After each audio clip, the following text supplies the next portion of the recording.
शैशवावस्था में पोषण, nutrition during infancy. जन्म से लेकर 1 वर्ष अर्थात 0 से 12 माह की उम्र तक की अवस्था शैशवावस्था कहलाती है। यह अवस्था जीवन की सबसे महत्वपूर्ण अवस्था होती है, क्योंकि यह अवस्था शिशु के विकास की आधार है। इस अवस्था में शिशु का पोषण और स्वास्थ्य पर समुचित ध्यान देना आवश्यक है, क्योंकि इस समय का पोषण संपूर्ण जीवन पर प्रभाव डालता है।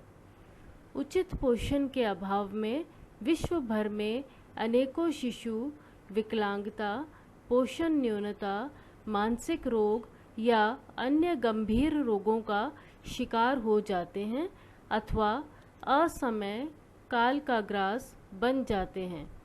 अतः गर्भावस्था तथा शिशु जन्म के प्रारंभ से ही शिशु की पोषण आवश्यकताओं तथा वृद्धि व विकास के प्रति सचेत रहने की आवश्यकता रहती है।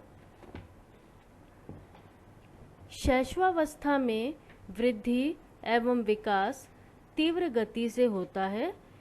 इस अवस्था में शिशु की जितनी तीव्र गति से वृद्धि होती है, उतनी संपूर्ण जीवन काल में नहीं देखी जाती। जन्म से 3 माह की अवस्था तक प्रति सप्ताह शिशु के वजन में 6 से 8 औंस की वृद्धि होती है।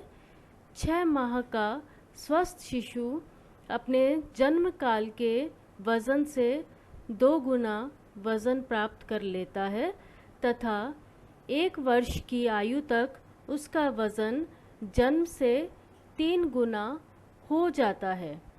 अर्थात जन्म के समय यदि शिशु का वजन 3.5 किलो है तो 6 माह में वह 7 किलो तथा 1 वर्ष में लगभग 10.5 किलो हो जाता है। शिशु की लंबाई में भी तीव्र गति से वृद्धि होती है। शिशु न केवल वजन या लंबाई में ही बढ़ता है, बल्कि उसके शारीरिक अनुपात में भी अंतर आता है। जन्म के समय शिशु का सिर सभी अंगों की अपेक्षाकृत बड़ा और अनुपात में अधिक होता है, परंतु उम्र बढ़ने के साथ साथ सिर का अनुपात कम होता जाता है तथा हाथ पैर बढ़ने लगते हैं। शैशवावस्था में न केवल बाहरी अंगों में ही वृद्धि एवं विकास तीव्र गति से होता है, बल्कि आंतरिक अंगों में भी वृद्धि और विकास की गति तीव्र होती है, जैसे पाचन संस्थान, कंकाल संस्थान, पेशीय संस्थान, उत्सर्जी संस्थान, रक्त परिसंचरण संस्थान इत्यादि। प्रारंभ में शिशु केवल सरल शर्करा, सरल प्रोटीन एवं आवश्यक वसीय अम्लों को ही पचा पाता है, क्योंकि उसके पाचन अंग अत्यंत ही अपरिपक्व होते हैं। आरंभ में वह केवल दूध ही पचा पाता है।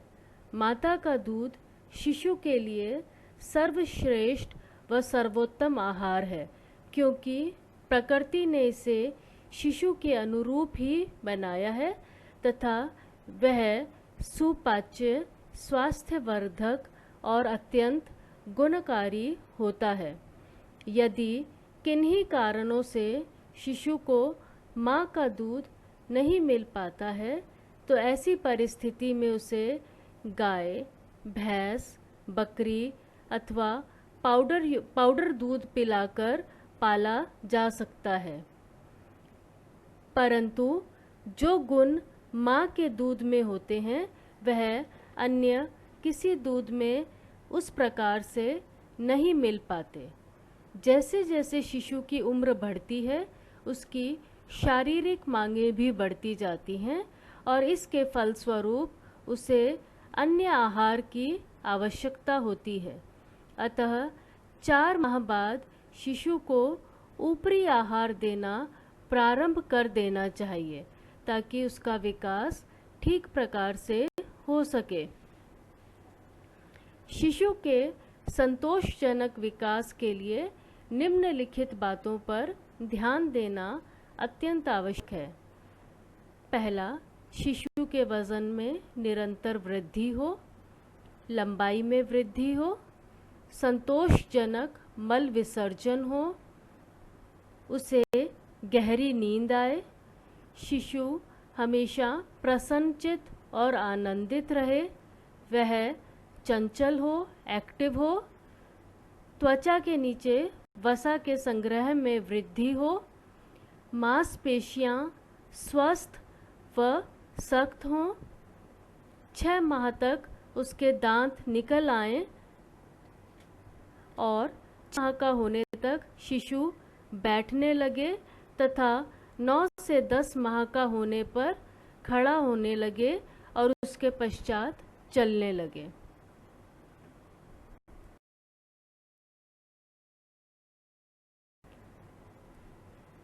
शैशवावस्था में पौष्टिक तत्वों की आवश्यकता।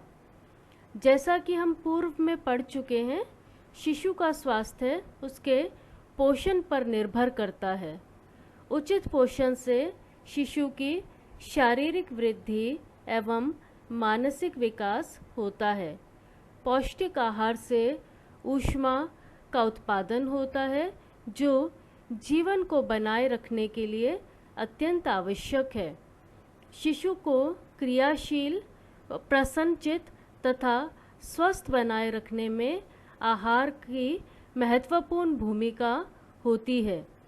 शिशु के लिए आवश्यक पोषक तत्वों के बारे में संक्षिप्त वर्णन इस प्रकार है। सबसे पहले हम बात करेंगे कैलोरी की। कैलोरी अथवा ऊर्जा।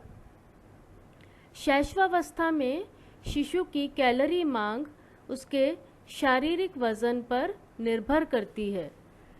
बच्चों की क्रियाशीलता के अनुसार भी कैलोरी मांग निर्धारित होती है। 1949 में क्लीमेंट्स नामक वैज्ञानिक ने शिशुओं को दैनिक कैलोरी मांग की गणना आधारीय चयापचय और शारीरिक क्रियाशीलता तथा वृद्धि के आधार पर की। शिशुओं को जितनी कैलोरी की आवश्यकता है उसके अनुरूप कैलोरी की पूर्ति न होने पर वज़न में कमी आने लगती है। इसके फलस्वरूप शारीरिक वज़न वृद्धि की गति धीमी और मंद हो जाती है और परिणाम स्वरूप शिशु की वृद्धि में कमी आ जाती है। एक स्वस्थ एवं सुपोषित शिशु 6 माह में अपने जन्म के वजन से 2 गुना वजन प्राप्त कर लेता है तथा 1 वर्ष तक होते होते वह अपने जन्म के वजन से 3 गुना हो जाता है। परंतु यह तभी संभव है जब शिशु को पौष्टिक, संतुलित और पाच्य आहार खिलाया जाए। शिशु की दैनिक कैलोरी मांग प्रारंभ के दिनों में अधिक होती है। प्रथम 6 माह में यह मांग 120 किलो कैलोरी प्रति किलोग्राम शारीरिक वजन के अनुसार होती है। उसके बाद यह घटकर 108 किलो कैलोरी प्रति किलोग्राम शरीर वजन हो जाती है।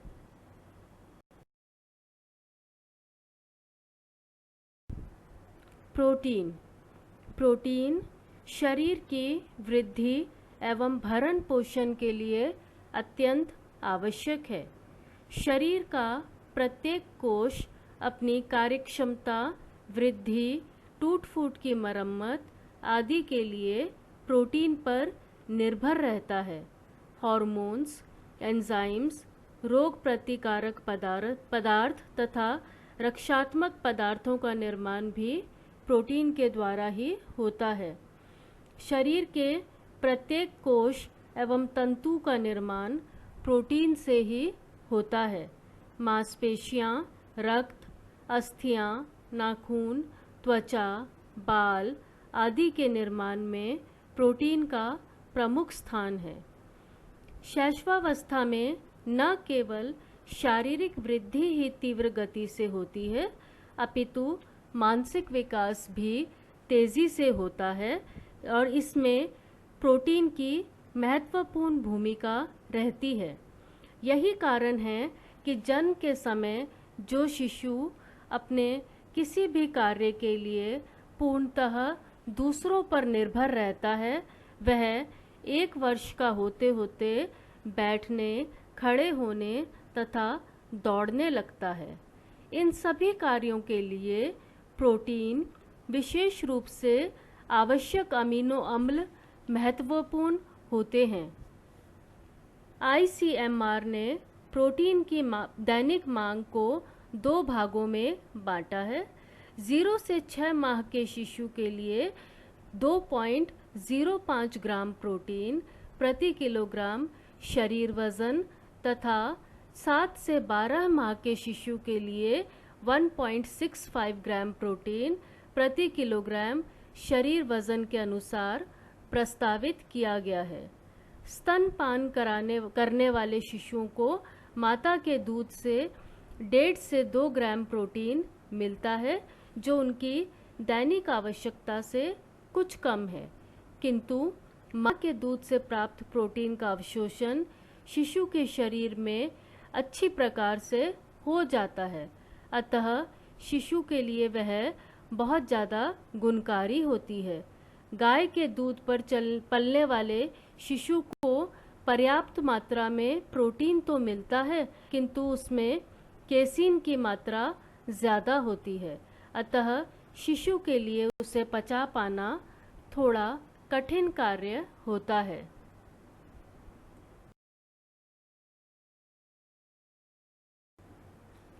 कार्बोहाइड्रेट। नवजात शिशु का पाचन तंत्र अत्यंत ही अपरिपक्व होता है, अतः केवल सरल शर्करा ही वह आसानी से पचा पाता है। शिशु का प्रमुख आहार दूध होता है। दूध में लैक्टोज शर्करा पाई जाती है। यह लैक्टोज शरीर में कैल्शियम और फास्फोरस के अवशोषण एवं उपयोगिता को भी बढ़ाती है। साथ ही आंतों में लाभदायक बैक्टीरिया भी उत्पन्न करती है।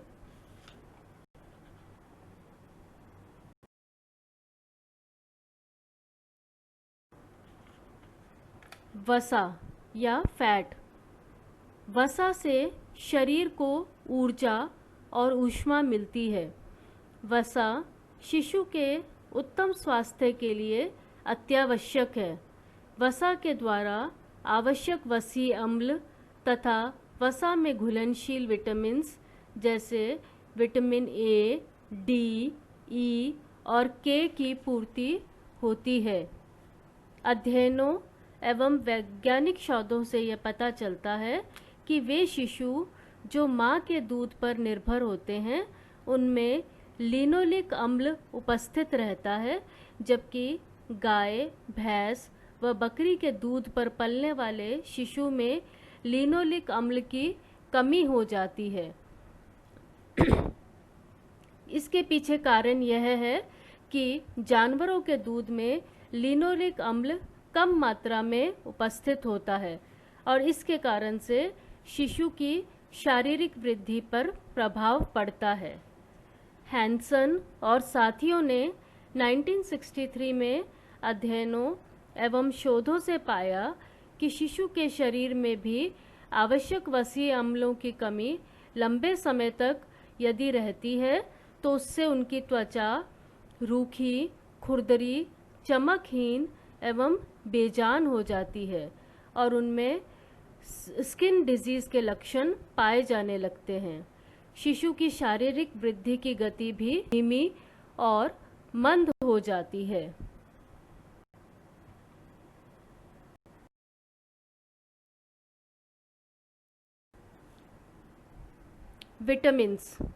विटामिन्स सुरक्षात्मक तत्व होते हैं जिनसे शरीर के रोगों से सुरक्षा मिलती है। प्रत्येक विटामिन किसी न किसी रोग को से शिशु को बचाता है। अतः शिशु के उत्तम स्वास्थ्य के लिए विभिन्न प्रकार के विटामिन्स नितांत आवश्यक हैं।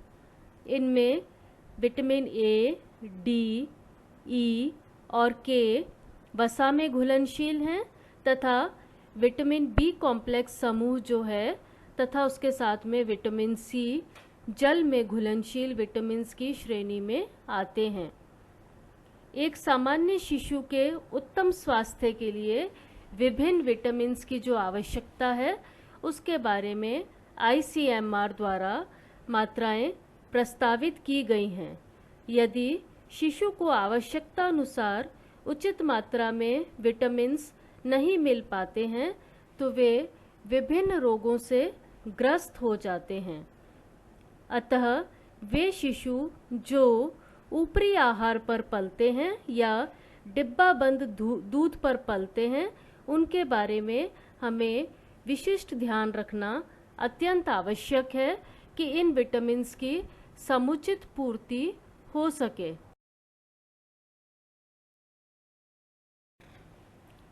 मिनरल्स या खनिज लवण शरीर वृद्धि एवं शरीर के विभिन्न भागों के स्वास्थ्य के लिए खनिज लवण अत्यंत आवश्यक हैं।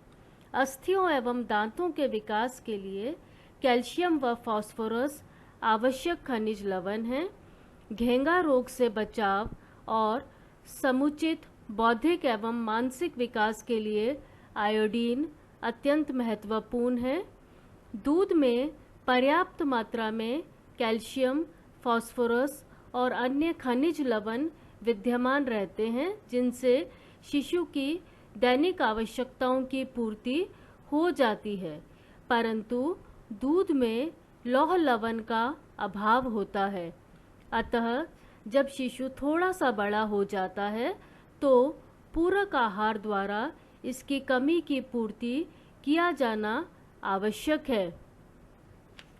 जन्म के समय एक स्वस्थ शिशु के शरीर में 17 से 20 मिलीग्राम प्रति 100 ml रक्त के अनुपात में हीमोग्लोबिन होता है, किंतु उम्र बढ़ने के साथ साथ शरीर के वजन एवं आकार में वृद्धि होती है। साथ ही रक्त की मात्रा भी शरीर में बढ़ने लगती है और यदि 6 माह की उम्र के बाद भी भोजन द्वारा लौह लवण की पूर्ति नहीं होती तो शिशु के शरीर में लौह लवण की कमी हो जाती है और यह स्थिति रक्ताल्पता कहलाती है। अतः 4 माह के बाद पूरक आहार द्वारा लौह लवण की पूर्ति अवश्य की जानी चाहिए। दूध से आयोडीन की पूर्ति भी नहीं होती है, अतः आयोडीन की पूर्ति भी पूरक आहार द्वारा किया जाना अत्यंत आवश्यक है। इन सब पोषण आवश्यकताओं को यदि उचित प्रकार से ध्यान में रखा जाए तो शिशु की सभी आवश्यक पोषण आवश्यकताओं की पूर्ति के साथ साथ उसके समुचित विकास को भी हम इंश्योर कर सकते हैं।